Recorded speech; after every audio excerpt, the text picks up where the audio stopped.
It was probably pretty easy for you to get in shape when you were in your early 20s and you had unlimited time and your body responded to just about everything that you did. But as you get a little bit older and you start getting some real responsibilities, you get a full-time job, family, it starts to become a little bit more challenging to balance your health and fitness goals. And so in today's video, I'm going to share with you some of the strategies that I used through law school, studying for the bar exam, and as a practicing attorney. And these are a lot of the same strategies that I use today to help my clients, other attorneys, and busy professionals to make fitness a part of their lifestyle, starting with habit reformation and efficient short workouts to complement simple nutrition. So today we're going to be going through some of these materials here to help you set up an efficient training program if you want something that's a little bit more practical, something that's going to drive results but doesn't take hours in the gym and isn't so confusing. So we'll cut through all the nonsense and get to what really moves the needle. So the first thing is we have to understand what the problem is in order to come up with a solution. So we have time scarcity as one of the issues. If you're working 8, 9, 10 hours a day, you come home, you're tired, you've got other things going on.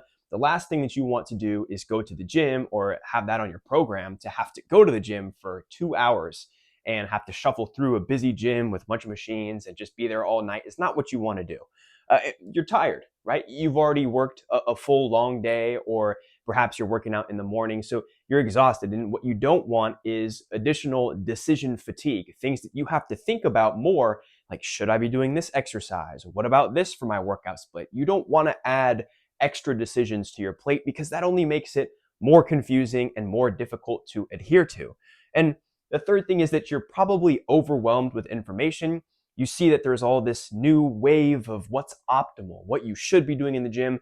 But a lot of times that kind of advice is tailored towards people that have an abundance of free time. And perhaps that's not you. And so instead of trying to tinker with this and figure it out and see what works, what doesn't, lucky for you, that's what I've been doing for the last 10 years, is trying to figure out the best way to get in shape. And I've evolved that approach as my life has actually evolved as well. So obviously the way that I trained as an attorney is not the exact same way I trained as a college kid in undergrad. So understanding the differences and the nuances there are going to help address some of these issues. If you're short on time, you feel tired, and you're overwhelmed with information, we're just going to get to the simplest solution and easiest way to address some of these problems. So let's kind of peel all the layers back and start at the beginning here with training frequency. So realistically, how many times do you need to go to the gym? And we're not just saying like in order to be somewhat active. I'm talking about trying to drive visible progress and get real results. So what is kind of the minimum effective dose there in terms of how many times you should shoot for going to the gym to see real progress and to grow some real muscle? And I would say between 2 and 3 times a week. And the reason that I've landed on that number is because you want to try and train every muscle group, every region that's important to you, at least twice per week. So if you go twice a week, you could do 2 full body sessions and you'd be able to train your quads, your chest, things like that, at least twice that week. If you wanted to go 3 times a week, you could do a bit more of a hybrid approach, maybe put in some upper lowers. There's some different things you could do in terms of organization, but typically somewhere between 2 and 3 times a week is kind of this ideal golden spot. And oftentimes I'll work with clients who are saying, hey, I'm good to go 5 or 6 times a week. And at the beginning, I want to start them off slowly. The same way you learn how to ride a bike, you put training wheels on first. I would rather you commit to 2 or 3 days and actually go and do them and give full effort than to have 4 or 5 days on your schedule, be skipping here, skipping there, and not really following through with the plan. So sometimes it's actually better to do less, knowing that you're going to actually execute that and give it your best effort. So that's why 2 to 3 times is sort of this perfect sweet spot for me. In terms of how much time you need to be there, we'll get into the reps and kind of my approach on the volume and intensity, but not more than 20 or 40 minutes. You don't need to be doing weights for longer than that. If it's taking you more time than that, there are probably some gaps in your approach in terms of warm-ups, in terms of scheme, in terms of programming. So those are some things that we can remedy as we get here a little bit closer to the end. But generally speaking, you want to aim for 20 to 40 minutes. So if you're doing some quick math, you go to the gym, let's say 30 minutes, 2 to 3 times a week, we're talking about an hour or 90-minute total commitment for the week, not for the session, because that's kind of a misunderstanding that you need to be at the gym for 90 minutes or 2 hours to have a good workout. But that's just working longer I'm interested in how can we work smarter. And so that's how I've developed this sort of scheme here. And ultimately, when I talk about going 2 or 3 times a week and actually nailing those, that's consistency. So this is a little bit of a pyramid here design. I didn't draw it as a pyramid, but basically the bottom portion here is consistency. That's where you have to start, just showing up. That's the first step. Then you start to toggle your intensity and understand what it means to take a set close to failure. Do you always need to take a set to muscular failure, meaning that you can't do any more reps? You've gotten all the way to the end of the set, you can't do any more? Not always, but at the beginning, you should, because that's the only way you can possibly understand what failure is if you practice getting there and know what that feels like.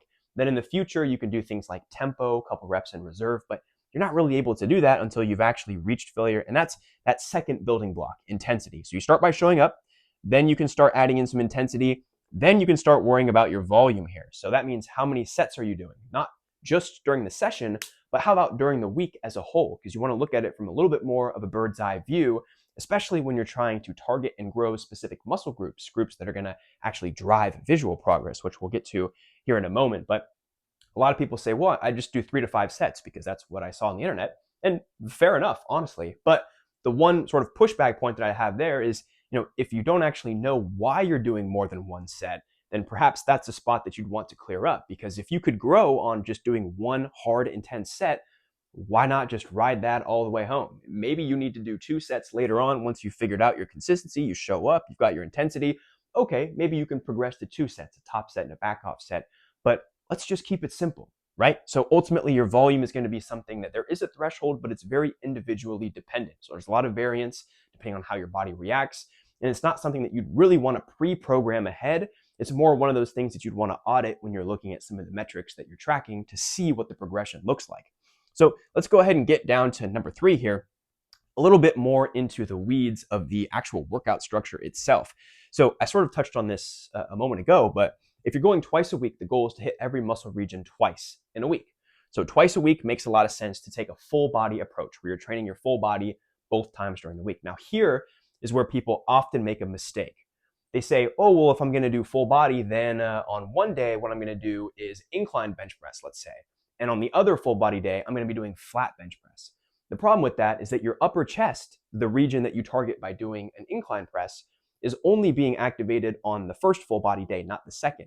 So really, you're only getting 1 set of volume, or however many sets that you're doing, for that one day. You're not actually training that region, your upper chest, twice. It's true that you're training your chest twice, but not necessarily that region. So you actually want to be fairly repetitive with the workouts that you choose, the exercises, if you're following a full body sort of structure, sort of approach here. So that does look pretty repetitive. It does look kind of boring, but the thing is, boring is effective because boring works, and you just keep it simple that way. So that's sort of one tip that I just wanted to throw in there is, it's okay if you're repeating yourself. That's the idea. You want that particular muscle region to grow. That's why it's a priority. That's why you program it. So the split that you choose, again, is oftentimes hinges on how frequently you can actually commit to going to the gym. And I'll tell you, I have here, I think if you're going to the gym twice a week, full body 2 days makes sense. You don't have to do that, but I think that makes sense. If you're going, 3 or 4 days, you could toss in some upper lower days, maybe complement it with a third full body day. But ultimately, what I put here is hybrid fun, because you got to enjoy the training structure that you're following. Otherwise, you're not going to show up. That's the first building block of our pyramid, is consistency. You got to show up. So for me, I really like doing kind of an Arnold type of split. I've always enjoyed that, where it's a chest back one day, shoulders, arms one day, legs the next day. And there's definitely arguments to be had that that's not the most optimal way to do it, but I enjoy it. And I know that when I go to the gym excited and ready to have an awesome workout, that I'm going to actually push more and I'm going to have more effort. I'm going to enjoy it more. And that's going to help me to grow muscle. So just understanding, if you really enjoy CrossFit, if you enjoy playing basketball, if there's different things that you like to do, you want to incorporate that within your workout schedule. Forget whether it's optimal, because I'll tell you right now, what's practical is what's optimal. And what's practical is oftentimes the things that you enjoy, the things that you can stick to. So that's why I said, there's quite a bit of flexibility here. I wouldn't get too caught up in the weeds. I think there are some kind of boilerplate suggestions, kind of like some defaults. But again, very individually variant, something that you'd want to come in and kind of try out, personalize, customize, that sort of thing, to figure out a workout structure that specifically works for you. And then the other thing here is to prioritize compound movements in key regions. We talked about it a little bit before about Your upper chest typically is going to be kind of what you see sticking out of a dress shirt, your arms, your shoulders, right? If you want to create more of that V tapered appearance, kind of like a superhero look. If you're a woman and maybe you want more of the glutes, the strong lower body kind of look. So there are things that you can do to really try and hone in on details that you specifically want to have in your physique. And that's what's so cool about this is it's like you're creating your own character per se. Like you get to choose what areas you want. You don't have to listen to a specific rule book or anything like that. You can really just make it the way that you want to look, that you're confident with. So for a lot of my clients, myself included, I'm really big on training abs with high frequency and high intensity.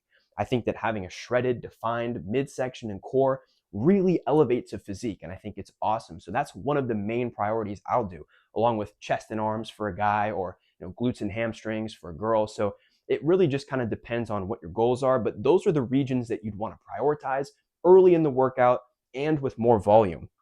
So typically, that's kind of just a safe bet in terms of what should I focus on? What should I do first? Well, what do you want to grow first? What do you really want to change about your body? And start with that, and then you can kind of build out from there. So the other thing is prioritizing compound movements, and this is great for time saving. We'll get into some more time saving hacks, but the idea that you could do, say, dips, for example, one of my favorite upper body exercises. Your dips are going to get your chest, right? It's a pressing movement. You're going to get your shoulders for some stability, some front delts. You're going to get your triceps because it's a press movement. You're getting elbow flexion. So you're getting all sorts of these things just in that one movement. So if you're fairly short on time, you're doing 2 full body workouts, let's say you're going twice a week, that's a perfect movement. Focusing on these sorts of compound movements that are going to get multiple birds with one stone is a great approach. So kind of focus there and then fill in the gaps with more isolation type exercises like a bicep curl or like a tricep extension with the rope or something like that that you can sort of complement. But that's more of the cherry on top, not the actual ice cream itself. So with that being said, I think that's kind of what I wanted to cover here with the workout structure. And then in terms of exercise selection, muscle groups with high visual return on investment. So you're not going to spend all day doing like lower back exercises. And nothing wrong with training your lower back, but it's not really something that's going to pop right away. There are other things that you can do that are directly or indirectly going to help train your lower back and develop that muscle. It's not going to be neglected. That's not what I'm suggesting, but you just want to focus your time on stuff that you care about actually changing and making a difference. And so that's what I'm talking about with the high visual return on investment. I also have this thing here, machines. A lot of people have this sort of twisted line of thinking that machines aren't cool. The machines aren't badass. So I'm not going to use any of the machines. But at the end of the day, the machines are awesome because they close the skill gap. For something like a barbell squat, let's say, there's a lot of different techniques and maneuvers and nuances into the form itself and the technique that are going to make a huge difference on your ability to grow muscle. And so if you're going to spend a lot of time investing in trying to perfect that form, you totally can. But in terms of thinking more practically, I'd rather be on a Smith machine squat, a hack squat, even potentially a leg press, although I typically put squats a little bit higher on the hierarchy than a leg press, but things that have the stability built in. So it's more about your perceived efforts, more about actually pushing the muscle that you want to grow and not trying to perfect the form and the technique. With the machine, since it's a fixed structure, it's a fixed path that you move the resistance and the weight, it's fairly hard to mess that up. You can even look, most of the machines will kind of tell you how to do the exercise for the most part. And of course, there are certain things you can do to kind of make that a little bit better. But generally speaking, you're going to be in good shape. And one of the things when people come to me and say, hey, I'm thinking about, trying to get like a personal trainer in person because I really want to make sure I'm doing these exercises correctly. And one of the responses that I typically say to that is, hey, totally get that. That's super fair. What I would want to point out though, is that when it comes to actually changing your body, what you're doing in the gym is kind of a small sliver overall. Because you got to think it's all about energy balance, calories in versus calories out. If you're trying to grow muscle, if you're trying to lose fat, it's always going to be about the energy balance. And so your intentional exercise, you going to the gym, it's only about 5% of the total calories that you burn all day. Your basal metabolic rate makes up about 70%. You've also got the thermic effect of food, the calories that your body burns by digesting, and your non-exercise activity, thermogenesis, just moving your arms and walking around. So all of these are really kind of big components of trying to make a body transformation. So the reason why I bring that up is because even if your form isn't, 100%, it's sort of subjective what 100% is really. That's number one. And number two, it's kind of a small slice of the pie anyways. And when I say subjective, you got to think like, what's the proper way to shoot a basketball? Is it like the way Larry Bird shoots, the way Steph Curry shoots, the way LeBron? They're all good shooters. It's just going to be a little bit different for each of them, and you can still be effective with regardless of the sort of form, the method that you use. The things that you want to keep in mind are: is it safe? Are you doing it the form safely? Is it effective? Is it actually like targeting the muscle that you're trying to do? And is it consistent? Are you performing it the same way week to week to week? If you're doing those things, you're going to be in really good shape, which is why I think machines are often a great option, especially if you're fairly busy and not interested in taking like a full class on how to do the proper barbell bench press or how to do the proper, squat. I'm not saying that you shouldn't do that, but just in terms of being practical and efficient, the machines are great. Added stability, you can really push hard, go to failure. It's safe. It's, super consistent per se because it's within a closed pattern in terms of how you move the weight. So anyways, big fan of machines. I think that's kind of a maybe counter position because a lot of people don't necessarily think that the machines are quite as effective, but I totally disagree there. Machines, cables, the stability, it's awesome. Highly recommend. And I say no deadlifts here because I have never been a fan of deadlifts. I don't program them for my clients. I think if you're an athlete, if you're training functionally and you're really trying to like accomplish being more explosive or something like that, I could see how that, could be beneficial. But in terms of risk to reward ratio, the fact that you could get hurt, the fact that you're not really like trying to target a specific muscle, there's so many things going on in your entire posterior chain, your hamstrings, glutes, lower back, upper back, everything, just in this one exercise. I don't think it's the best way to go about that. If you wanted to train your back, I would do that separately. If you wanted to train, your hamstrings, I would do that a bit separately. I wouldn't really try and combine everything together.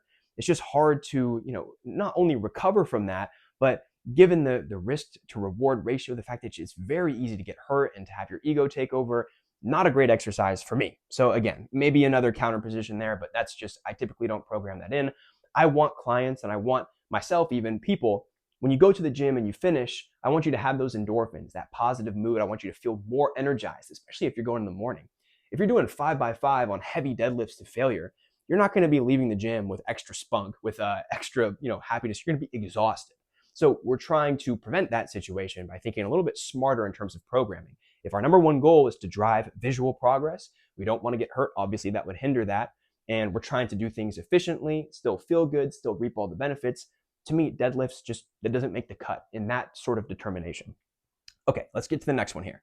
Volume and intensity hacks. So when I was talking about volume before, typically for each muscle region that you really want to get, somewhere between 5 and 10 sets per week is kind of going to be your golden window. Now, it's a little bit different depending on how intense you take each set. Obviously, you could do more sets if they're less intense. This is my marshmallow method that I talk about all the time, right? If you want to cook a marshmallow, you could stick it all the way into the fire and it'll burn quickly, or you can kind of hover it around the edge and it's going to burn a little bit slower. Same sort of idea with the intensity when you go to the gym. If you really take a muscle to failure, take the exercise all the way to failure, it's like putting the marshmallow straight into the fire. You're not going to be able to do that for quite as long, as opposed to being a little bit further back from failure. You're kind of hovering the marshmallow around the side. Maybe you could do some more sets. So it's kind of dependent, and I hate to just put like a generalization, like, well, somewhere between 5 and 10 sets per week, but that's probably where you're going to end up landing. I think from a more microscopic perspective, how many sets should you be doing per exercise, per workout?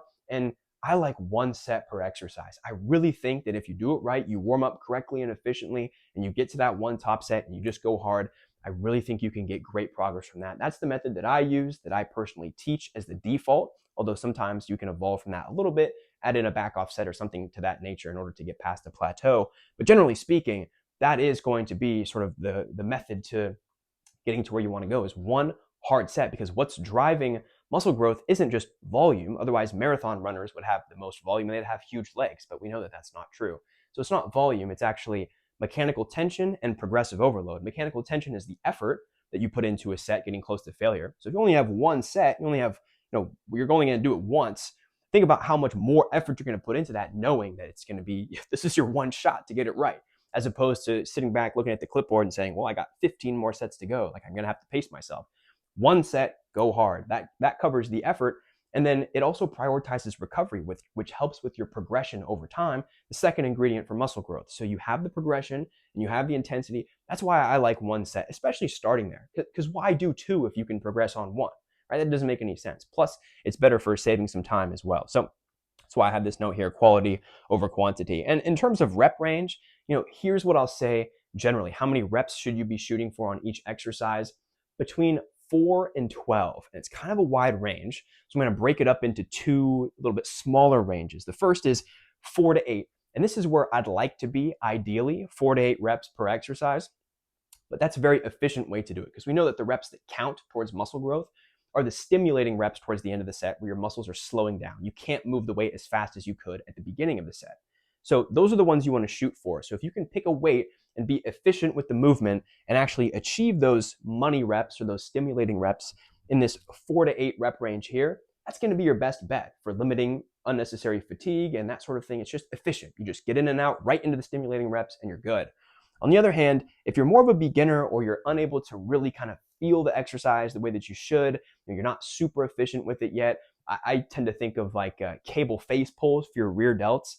For me, that's something that I'm consciously having to try and improve the mind-muscle connection all the time. It's a bit of a challenging exercise, something that, at least for me, to really feel it in my rear delts and not in my traps or in my back or anything like that.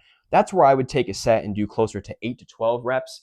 Maybe that's not optimal, but for me, I can really kind of get those practice reps in at the beginning. And then as I get closer to the money reps, the stimulating reps, I'm kind of already in the zone and I can feel the muscle that I'm trying to get to. So instead of thinking like this is the typical way people would think about it, 4 to 8 reps is like your compound movements, 8 to 12 is like your isolations. I sort of think 4 to 8 reps is better if you're efficient with the movement, you get it, you're mastered, you can just jump right into it. If you're still trying to figure it out and really feel it the right way, I would opt for more of the 8 to 12 reps. You get a couple more practice reps before you get closer to the stimulating reps, the money reps. A couple other things that you can do here in terms of trying to increase the intensity and even just be more kind of conscious of your time and speed things up. One is drop sets. It's not my favorite thing to do, but it is good. It's one of the ways that you can kind of push past the plateau and see progression. If you're doing, and by the way, a drop set is like if you were doing, say, 100 pounds in the leg press. As soon as you finish 100 pounds for somewhere between 4 and 12 reps, then you would drop the weight and go to, say, 75 pounds, and then see if you could do another 4 to 8 reps or 4 to 12 reps, whatever you could do at that point. But you don't really rest in between, so you just drop the weight within the set. That's why it's called a drop set. So that's one of the ways that you can, kind of push past the plateau and increase the intensity, especially if you're short on time. Though the risk to that is that it's a little bit harder to recover when you're doing something like that. It's not quite as easy to scale and map out the progression week to week because you're kind of just taking your muscles into a spot here where, basically what you're trying to do is get as many of the motor units active as possible. And that's what's going to help to actually drive the muscle growth itself. All of the muscle spindles inside of the motor unit are firing. They're either on or off. And so once you've already gotten past that first set and you transition into the drop set, you're typically not able to get the motor units from the bigger fibers. You kind of get the smaller ones. So anyways, now I'm getting a little bit into the science. I might be putting you to sleep here a little bit, but the idea is it's not my favorite thing, but you can do it. It's better than nothing. And it kind of just, gives you a little bit something different, a little bit something cool in your workouts to really bring an intensifier. The one that I do really like is the supersets. That's this one right here. Specifically doing supersets with opposite muscle groups. So for example, one of my favorite ones to do is dumbbell bench press, dumbbell flat bench. And then as soon as I finish that exercise, I'll do dumbbell rows. So I'm doing a chest exercise with the press, straight into a back exercise with the rows. And so depending on how crunched your time is, you could rest a little bit in between. It doesn't have to be back to back. It could be like, do your first movement, rest 90 seconds or so, and then go into your pull movement. So you get the antagonistic superset with the two opposite muscle groups. That would be one approach that you could use for sure. The other thing that you could do is just go right, back to back if you're a little bit more pressed on time and you want your workouts to be kind of closer to this 20-minute mark. You could also do that as well. So there's different ways that you can kind of mix that in. But generally speaking, I like to program exercises that are opposite groups, kind of back to back, even if I'm not doing it superset style where it's no rest and I actually do take the rest. For example, if I'm on the cables and I'm doing, tricep rope extensions, okay, it'd be really easy to just slide that pin down and now do bicep rope curls, right? On the same exact rope cable machine, same exact attachment that I was using for the triceps. I just scoot it down and I can do it for the biceps as well. And it just makes it the workouts flow better and you can kind of get in and out a little bit faster. So using some version or variation of supersets is an awesome time-saving technique. And that way you're not accumulating too much local fatigue. It's not like you're doing push-ups and then dumbbell press, which are both for your chest. That wouldn't really make any sense to pair those. You're pairing opposite groups. So when you're doing the dumbbell press with the dumbbell rows, while you're doing the rows, your chest is recovering. While you're doing the press, your back is recovering. That's kind of the idea. Okay, and then we talked a little bit about progression, but you actually save time when you come in to the gym and you have a gym log. You might be thinking, well, I don't want to take the time to write down all the reps and sets and things like that. And fair enough, but I think if you think ahead a little bit more, the idea of coming into the gym and being intentional about your plan, about your workout, it's number one. But number two, the reason why you go to the gym in the first place is probably to see some sort of progress. It's going to be very difficult to make that progress if you come in and you just do the same weights each week. You just do the same thing. You're just going through the motions. You're not actually competing with yourself, because that's kind of the whole point of fitness, is that you're trying to step into the shoes of the best version of yourself.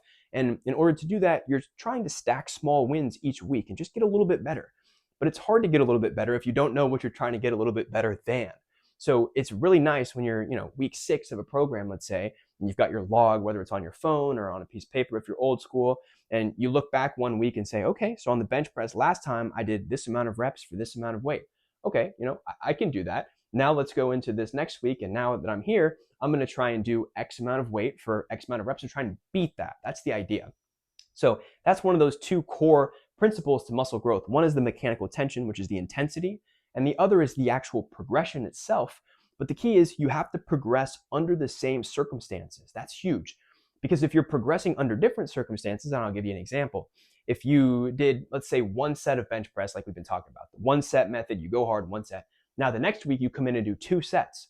You didn't improve. You've changed the circumstances. You've just added more volume, but that's not an improvement within the same circumstances. So that's sort of the distinction there, is that you want to make the improvement under the same circumstances. So you'd want that one set that you did last week, this week, for that one set to either have better form, better weight, so you're using more weight, or more repetitions within the desired range. But you're within that closed world making improvements. It'd be like if you tracked, sprinting down AstroTurf compared to sprinting on the beach in the sand. You're going to get 2 completely different numbers. Yes, you're sprinting, but the conditions are completely different, right? You're going to go a lot faster on the turf than you would barefoot in the sand. So that is sort of the idea there. I think that was the main thing that I wanted to say. Yeah, because the other thing too is on the gym log, if you're noticing that you're getting small wins, that's going to help you to build momentum, consistency, and drive the results. Because at the end of the day, this process, getting fit, building muscle, losing fat, it's not something that happens overnight. You can do everything perfect to a T, everything completely optimal. And from Monday to Tuesday, you're probably not going to see that much of a difference. In fact, probably none. But when you have little ways to have these small wins and these little things, yeah, I got a little bit better last week, or yeah, I hit my calories. We'll talk about that in a different video. But yeah, I did everything that I needed to do today, and look, I got a win. I can see this. I measured it. My weight went down, or my biceps got bigger, or I actually improved here with this specific lift. I can see it.